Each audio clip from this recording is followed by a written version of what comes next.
Ah oui, Magali, je voudrais faire le point sur ton secteur. C'est pas le meilleur moment là. J'aimerais mieux qu'on voit ça en fin de semestre, j'aurai de meilleurs résultats. Justement, j'aimerais faire un point quand il est encore temps de réagir. Ok, je sais que le début d'année a été catastrophique, c'est pas la peine de me le rappeler, je connais les chiffres aussi bien que toi.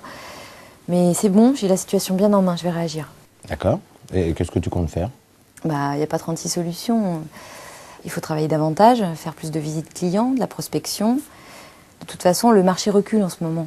Alors, si je veux maintenir le chiffre, c'est à moi de compenser. C'est la seule méthode? Si t'as un truc qui permet de vendre sans rien faire, ça m'intéresse, oui. Dès que je trouve, je t'appelle. En attendant, il y a peut-être d'autres pistes à explorer que le doublement des heures de travail. Tu penses à quoi? À la méthode de vente. C'est bon, je te vois venir. Écoute, ça fait 4 ans que je suis sur le secteur et j'ai 10 ans d'expérience en vente. Tu vas pas me renvoyer en formation avec les débutants, non? Je pensais pas à ça, je pensais plutôt au coaching. Ah oui, le coaching, ouais. Je suis pas convaincue. Tous ceux qui m'en ont parlé ont été déçus, ça n'a rien changé à leurs résultats. Il y en a même un qui a été licencié suite à un coaching. Son manager a bien noté toutes ses erreurs et il lui a resservi un entretien préalable. Bon, on n'en est pas là quand même. Non, on n'en est pas là. En revanche, tu as raison sur les coachings ratés. Pour être efficace, le coaching suppose 2 conditions indispensables. Tu les connais? Non. La confiance et la volonté. Toi et moi, nous devons avoir confiance dans ta réussite. Tu dois y croire, sinon ça ne marche pas. Et la volonté? C'est toi. C'est une démarche volontaire. Personne ne peut t'y obliger. C'est pourquoi je te la propose. À toi de refuser ou d'accepter. Mais dans l'idée, je suis pas contre, mais c'est l'aspect flicage qui me gêne. J'ai pas envie que tes notes figurent dans mon dossier. Surtout si t'es derrière moi en cours d'entretien, je serais pas forcément mieux de ma forme. Et puis vis-à-vis du client, ça fait un peu junior de se faire accompagner par son manager. Bon, si tu veux bien, je vais prendre quelques instants pour t'expliquer la méthode. À toi de choisir ensuite, d'accord? Ok. Le coaching individuel, c'est comme une formation. Rien de ce qui est dit ou fait ne peut être rapporté dans ton dossier, même pas en entretien annuel. C'est une règle absolue et je ne ferai aucune synthèse et je ne prendrai aucune note. Les étapes sont très balisées. On analyse d'abord tes réussites et tes difficultés, on en déduit des axes de progrès et ensuite on décide ensemble d'un rendez-vous client auquel j'assiste en tant que témoin. Je ne prends volontairement pas part à la discussion. Si vraiment je commence à patauger, je préférerais que tu prennes le relais. Justement, c'est tout l'intérêt du coaching. C'est de pouvoir observer les situations difficiles et trouver ensuite les solutions pour y répondre. Si j'interviens, je fausse le jeu. T'es en train de me dire que plus l'entretien est mauvais, mieux c'est? Pas tout à fait.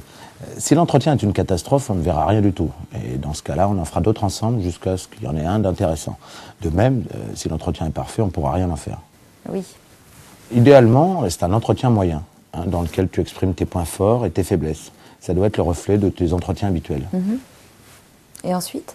Ensuite, on analyse à chaud et on prévoit un plan d'action pour les semaines suivantes, avec une échéance et des rendez-vous intermédiaires pour faire le point et corriger le tir s'il le faut. Et exemple de plan d'action? Aucune idée. Ça, c'est à nous de l'imaginer. Mais à partir de faits concrets. Et on sera 2 pour y réfléchir. On est toujours plus créatifs à 2. Et tu penses que ça peut m'aider à remonter le chiffre? J'en suis convaincu. Seulement si tu y crois.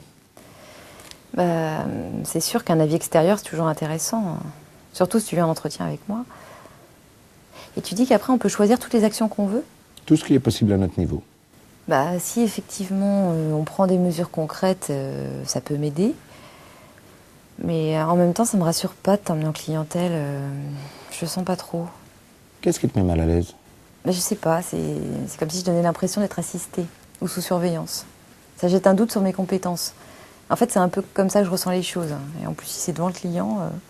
Alors effectivement, le coaching est réservé à ceux qui pensent qu'ils peuvent progresser. Si tu penses que tu n'as plus rien à apprendre ou que définitivement tu es incapable d'aller plus loin dans ton métier, il ne faut pas se lancer dans un accompagnement. Mais non, c'est pas ça. Tout le monde peut toujours progresser. Alors dans ce cas, c'est comme ça que tu justifieras ma présence. Ton manager t'accompagne ponctuellement pour t'aider à évoluer dans ton métier. Tu viens de le dire, on peut tous progresser. Et il faut l'accepter en toute simplicité. C'est même un signe de dynamisme que de se remettre en cause pour avancer. Et puis du côté de ton client, il y a des chances pour qu'il fasse la même chose. Oui. Et puis crois-moi, les clients sont toujours flattés qu'on fasse quelque chose de particulier pour eux. Et même si le manager n'intervient pas, sa seule présence peut aider à conclure une affaire. Si c'est ça, je suis d'accord. Bon, sérieusement, on part sur un coaching?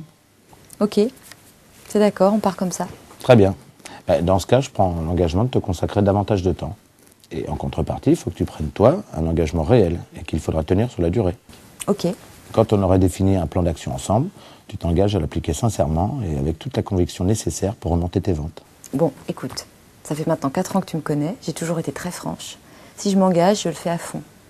Donc, je m'engage à être totalement transparente et à suivre du mieux possible notre plan d'action. Très bien. Je te fais confiance pour ta motivation. On prend rendez-vous pour l'analyse de la situation ?